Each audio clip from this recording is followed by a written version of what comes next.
Out of the millions of planets we now know exist, only our home planet, Earth, is home to life.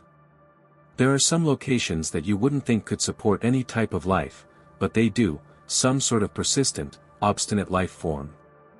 Life is abundant everywhere, from the harsh deserts of the Sahara to the frigid, frozen wastes of Antarctica, from the chilly depths of uncharted oceans to the scorching geysers erupting out from the center of the Earth. At least for the time being, Earth is a unique niche in this huge, endless universe, and we are fortunate to call it home. It nearly compels you to believe that Earth is equal to life. However, the perilous edge that our own actions have brought to Earth has forced us to look for other worlds that might one day serve as a second home for mankind in the very distant future. Exploration is in our nature. We began as wanderers, and we are wanderers still, states Carl Sagan. We are finally prepared to sail for the stars. We have spent enough time on the cosmic ocean's shores. Even though exoplanets, which have as many different features as chalk and cheese, have been found thus far, today we'll be discussing two intriguing extraterrestrial worlds, two amazing super-Earths, as scientists refer to them. The other, which lies in the habitable zone of its star, is predicted to contain oceans of water on its surface, while the first is said to be the nearest temperate, Earth-sized rocky planet yet found. What, then, is unique about these two super-Earths? Let's investigate. It's time to explore Space Lab. Welcome. Planets that orbit stars outside of our solar system are known as exoplanets. After the discovery of the first exoplanet in 1992, the list has grown to include at least 5,000 more. However, this is only the beginning. There are 100 billion stars in the Milky Way, roughly as many as there are grains of sand on Earth, and it is assumed that every star has at least one planet around it. You have no idea how many exoplanets are out there in the dark, waiting for us to discover them. The variety of exoplanets found is astounding, ranging from planets with surfaces boiling with magma to oceans of methane, from underground water oceans to entire worlds made of hazardous gases, from diamond-like planets to ice spheres. Today, however, we will discuss two exoplanets that have recently been discovered and have the potential to support life. First, let's look at the exoplanet GLE-12b. On May 23, 2024, NASA reported the finding of this planet, GLE-12b, using TESS. The Transiting Exoplanet Survey Satellite, or TESS for short, is a NASA spacecraft devoted to using the transit method to find exoplanets. The quantity of light emitted by the star decreases as a planet passes in front of it as viewed from Earth. TESS is an adept at finding planets using this transit method. Since GLE-12b is a stony world, we might stand on its surface. Only 40 light-years separate us and this fascinating world, which orbits a red dwarf star. GLE-12, its host star, is situated toward the Pisces constellation. In comparison to our 365 days, the planet's orbit around its star takes only 12.8 days, indicating how near it is to the star.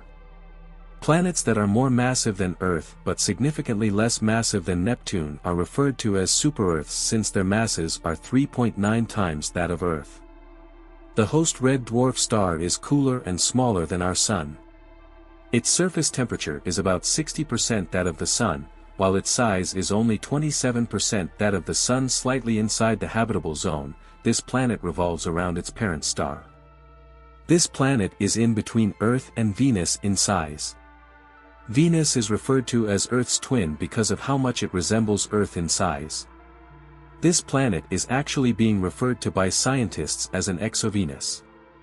However, even a slight variation in size has a significant impact on a number of variables, including the planet's temperature.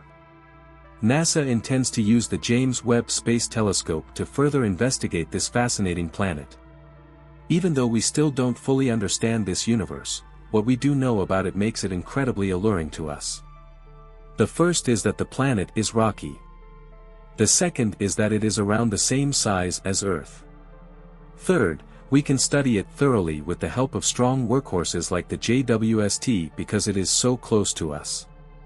Indeed, according to scientists, it might be the closest temperate transiting world the size of Earth that has been found so far. A planet with mellow, moderate, bomb-proof temperatures where life could possibly exist is considered temperate.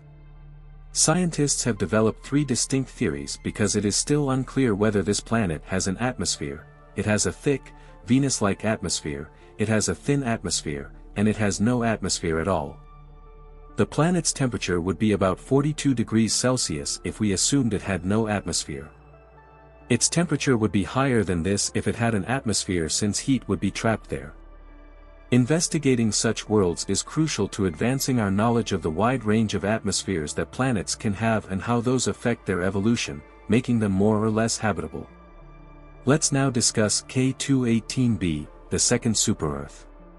It was initially found in 2015 during the extended K2 mission of NASA's Kepler satellite. NASA's first planet-hunting telescope was called Kepler. K2-18b is located in the constellation Leo, 120 light-years from Earth, and orbits the cold dwarf star K2-18 in its habitable zone. In September of last year, NASA said that Webb had found methane and CO2 in the atmosphere of K2-18b, an exoplanet that is nearly 9 times as big as Earth. What significance does the discovery of these chemicals in its atmosphere have? The idea that this planet may have an atmosphere rich in hydrogen and a surface covered in water is supported by the presence of methane and CO2 in its atmosphere. Astronomers and astronomy fans alike are excited by the mere notion that water exists on an alien world. Although K2-18b is located in the star's habitable zone and, due to Webb, is now confirmed to possess carbon-containing chemicals like CO2 and methane, we are still unable to make any firm conclusions about whether or not K2-18b may host life. For instance, the ocean may be too hot to be liquid or inhabited. However, how do scientists determine which gases might be in the atmosphere of the planet? It's a pretty straightforward but clever technique. The transit approach was also used to find K2-18b. During the transit, light from the planet's host star travels through the atmosphere of the planet before reaching Webb telescopes. In that light, you can observe the traces of gases that are present in the atmosphere of the planet. In order to determine which compounds might be in the planet's atmosphere, scientists first use these sophisticated telescopes to gather the planet's spectrum during the transit. The principal author of the new study, Nikam Madhusudan of the University of Cambridge, came to the conclusion that finding life on a habitable exoplanet will change our perception of our position in the cosmos. We can only hope that more and more enticing distant worlds will be added to the list and that we will eventually be able to locate some kind of tangible evidence of life on one of these planets. Please leave your comments below, and make sure to subscribe to the channel to receive updates on the newest space exploration discoveries. To be informed, click the bell button. Let's keep exploring together.